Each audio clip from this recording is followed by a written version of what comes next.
Ju përshëndesim të gjithëve nga emisioni Enciklopedi Mjekësore, ky emision I cili fton gjithmonë mjek të njohur, mjek të cilët kanë shumë këshilla për të ndarë me ju e natyrisht informacione të dobishme për shëndetin.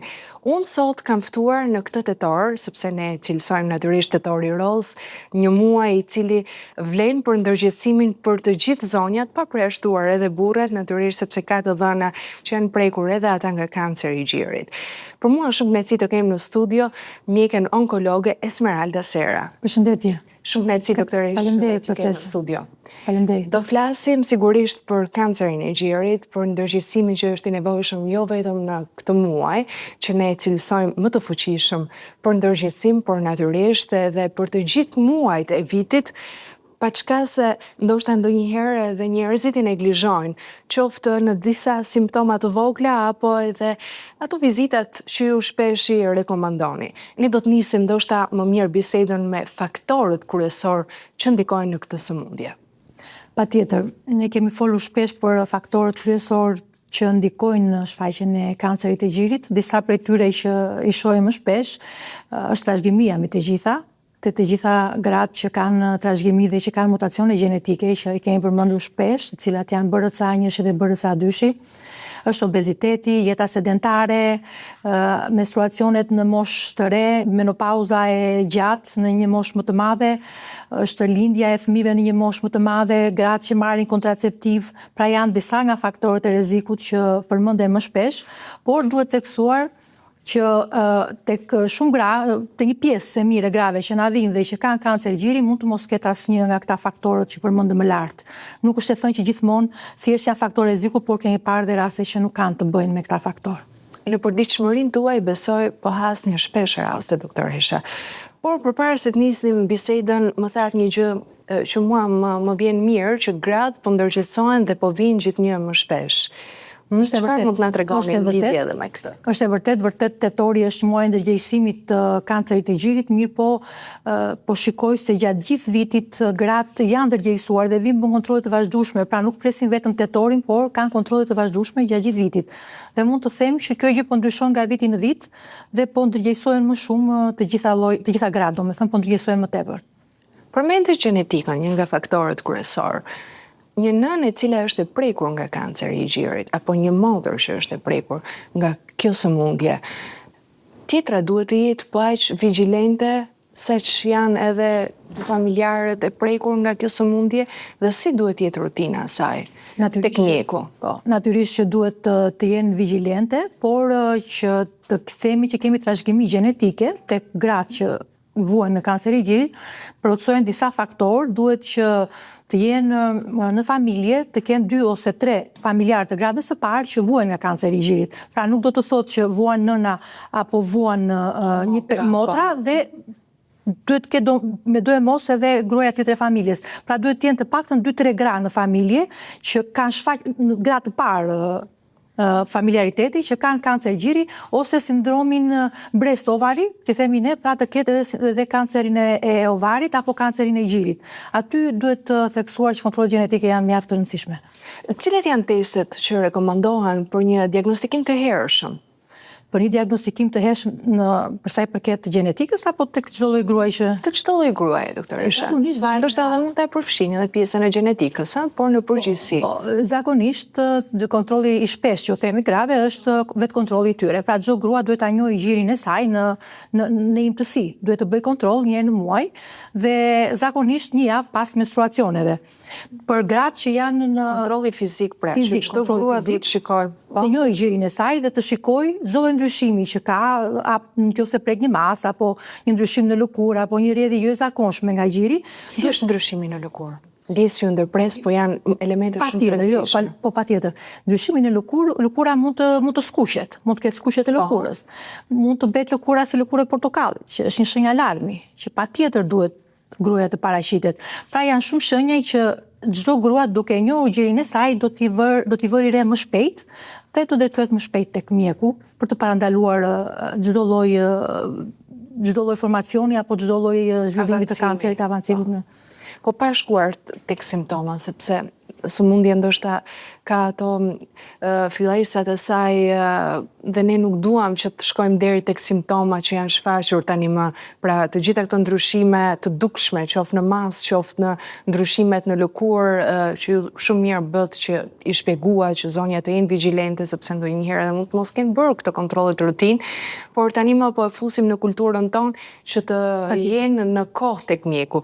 Cilat janë ato ekzaminimet të tjera përveç po themi kontrollin fizik, por edhe të tjera që ju rekomandoni për t'i bërë në kohë? Ekogjiri, e gratë. Sa herë, doktoresha, rekomandoni këtë? Të gratë që nuk kanë problematika jenë në vitësh e mjaftueshme.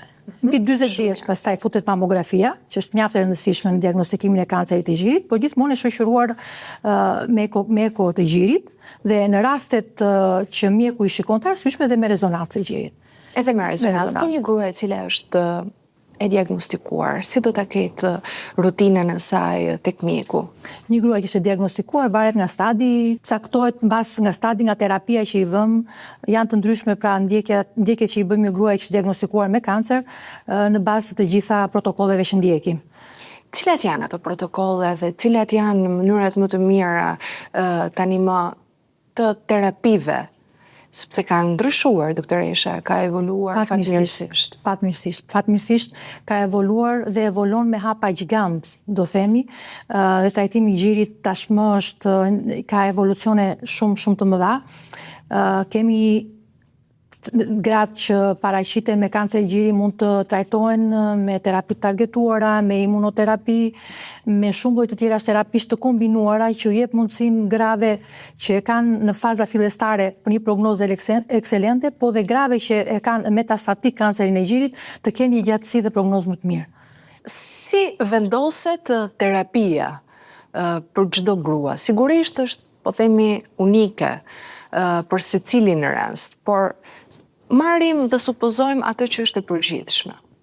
E përgjithshme ka shumë rëndësi në fillim, pasi bëjmë biopsin, kanceri i gjirit ka shumë rëndësi trajtimi hormonal, terapia hormonale e gjirit, e cila varet nga receptorët hormonal, të cilat ne i shikojmë në biopsi, i shikojmë me imunohistokimin, sepse kanë shumë rëndësi në trajtimin e muteshëm të grave që vuajnë nga kanceri i gjirit. Pra, janë terapi që janë të varur nga hormonet, ka gra që vuajnë që nuk kanë asnjë ndryshim hormonal në biopsitë e tyre dhe ne këtë lloj kanceri i quajmë triple negativ. Është edhe kanceri tjetër që është HER2 pozitiv që kush vuan nga kjo sëmundje e di mirë, dhe në bazë të gjitha këtyre receptorëve që ne i gjejmë me anë të biopsisë, vendosim dhe për trajtimin e mëtejshëm në bazë protokolleve edhe të fundit. Terapitë të tjera mund të jenë njëkohësisht edhe medikamentoze, me rezatim, me kirurgji, pastaj kalojmë në një trajtim besoj më specifik apo? Natyrisht, kanceri është një lloj sëmundje që do bord, dhe në bord është onkologu, është kirurgu, është radioterapeuti, të cilët në bazë të fazës në të cilën ndodhet gruaja që vuan kanceri i gjirit, vendosin dhe trajtimin e mëtejshëm, që mund të jetë me kirurgji, mund të jetë i shoqëruar pastaj me kimioterapi, me terapi të targetuar, me radioterapi, pra një trajtim kompleks që vendoset në bord mjekësor. Doktoresha, ka raste që duhet ndërhyrë fillimisht me radioterapi ose kimioterapi dhe më pas me kirurgji? Ka raste të tilla kur duhet të bërë ndërhyrja në fillim me kimioterapi, pastaj me kirurgji apo me kirurgji. Kjo varet nga një sër faktorësh, pastaj dhe nga stadi i sëmundjes që vendosim. Edhe bashkëpunimi i disiplinave që ju e shpjeguat shumë mirë, ai stafi që është i domosdoshëm për të vendosur për mënyrën e terapisë. Psikologja, sa rëndësishme është, doktoresh?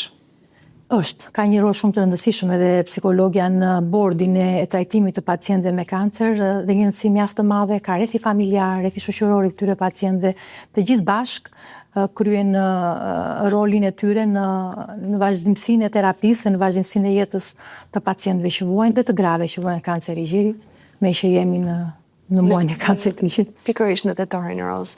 Doktoresha, si ndikon kjo sëmundje në jetën e një paciente? Sa ndryshon? Sa ndërgjetëson për çdo gjë tjetër më pas? Natyrisht që është një diagnozë në dëgjim e frikshme për çdo, një diagnozë tronditse për të gjithë që kanë këtë sëmundje, por do të thosha që mjekësia ka shumë përparime.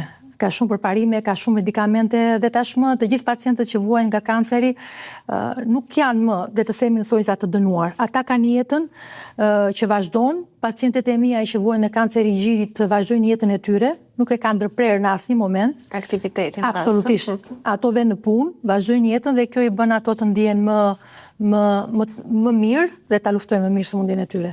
Cilat janë mitet ose po themi keqkuptimet më të shpeshta që ndodhin me kancerin e gjirit?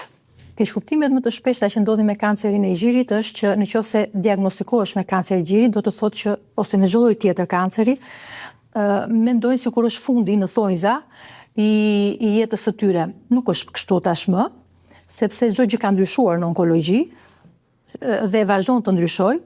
Kështu që jeta ecën para dhe këta pacient kanë jetë më të mirë dhe më normale. Sepse ndërgjegjësohen, ë? Sepse ndërgjegjësohen. Dhe gjithashtu dua të them se çdo grua që diagnostikohet me kancer gjiri nuk duhet të ketë idenë që do ta heqim gjirin, sepse gjë e parë që pyesin është do hiqet gjiri? Ka raste që gjiri nuk hiqet, kemi terapinë konservative, pra hiqet një pjesë e gjirit, terapitë konservative dhe po përpiqemi gjithmonë më shumë në bazë të gjendjes së gruas, hiqet vetëm një pjesë e gjirit, pra të ruhet gjiri në total, gjë që e bën edhe gruan të ndihet më mirë, po gjithmonë kjo bazuar edhe në stadin apo në rolin dhe në vendimin e bordit. Për atë parë të shpëtojmë jetën e gruas. Patjetër. Më pas mund të ketë edhe mënyra rikonstruksioni i gjirit, mënyra shumë të mira të avancuara, sigurisht për të ndier me vetbesim gruaja edhe kur të dalë para pasqyrës që ja ka dalë kësaj betejë. Patjetër. Dhe gëzon shëndet jetë tani më. Totalisht. Por edhe të ndihet e bukur estetikisht, pse jo. Tani ka mundësi dhe kështu që ne japim gjithmonë shpresë, por gjithmonë duhet të themi është më mirë të diagnostikohet në kohë. Patjetër. Apo jo, doktoresha? Cili është mesazhi juaj pa kaluar tek ndoshta disa këshilla të fundit që janë shumë të rëndësishme për t'ju thënë zonjave, qoftë për stilin e jetës, qoftë për mënyrën se si ata duhet të tregojnë kujdes të shtuar pasi kanë kaluar këtë betejë. Natyrisht mund ta quajmë kështu. Patjetër. Doja të thosha që të gjitha zonjave që vojnë apo të gjithë njerëzve, që të gjithë grave me që kemi muajin e ndërgjegjësimit, që ta duan trupin e tyre, ta kontrollojnë, të kapin shenjat dhe simptomat e para, në çfarëdo lloj anormaliteti që ato shohin në trupin e në këtë rast në gjoksin e tyre. Dua të them që trupi i njeriut është tempulli më i shenjtë që ne kemi, çdo njeri nga ne është prona jonë më e madhe, kështu që duhet të kujdesemi për të dhe të parandalojmë në kohë çdo lloj sëmundje që kemi dhe kancerin e gjirit natyrisht të gjitha gratë edhe meshkujt dhe ata kanë një përqindje 1%, 2 dhe në 5%, të gjithë pra duhet ta duam trupin dhe veten. E vërtet. Dhe këshilla që ju jepni, rekomandimet e fundit që ju jepni atyre që mund të jenë prekur nga kjo sëmundje dhe që të kenë kujdes të shtuar, qoftë për ecjen, qoftë për anën psikologjike, qoftë për të ushqyerin, çfarë këshilla që jepni ju pacientëve tuaja në ditë të tilla? Patjetër, pacientët kjo varet edhe nga stadi natyrisht, por të gjitha pacientët që kanë stade fillestare të kancerit të gjirit që trajtohen me kimioterapi, me imunoterapi apo me terapi të targetuar, nuk duhet të heqin dorë nga jeta, nuk duhet të heqin dorë si jetuari. Pacientët e mia, siç e përmenda më sipër, vënë në punë, vazhdojnë të jetojnë, bëjnë aktivitetet e tyre, jeta vazhdon, do thosha, jeta vazhdon dhe vazhdon me bukur se kur, sipas të gjitha fjalëve që më thon pacientët e mia, natyrisht ato kanë frikrat e tyre, por e kuptojnë që për të gjitha, sipas tregimeve të tyre është një jetë e dytë. Një jetë e dytë e dhuruar, e fituar. Shumë e bukur. Tamam një jetë e dytë, kështu që ata të vazhdojnë ta gëzojnë, të dëgjojnë muzikën e bukur, të ndjekin pasionet e tyre, të punojnë dhe të jenë një harmoni absolute me familjen dhe gjithçka çfarë i ofrohet në jetë. E mbi të gjitha vijojnë të qëndrojnë të shëndetshëm. Ishte shumë kënaqësi të Esmeralda që ishit sot në studion e këtij emisioni dhe për të gjitha fjalët, këshillat, informacionet që ndat me shikuesit e Enciklopedi Mjekësore. Ne do të ritakohemi muajin e ardhshëm me një tjetër temë me të ftuar të tjerë në studion tonë dhe me tematike që kanë interes për publikun. Bashkë mirupafshim.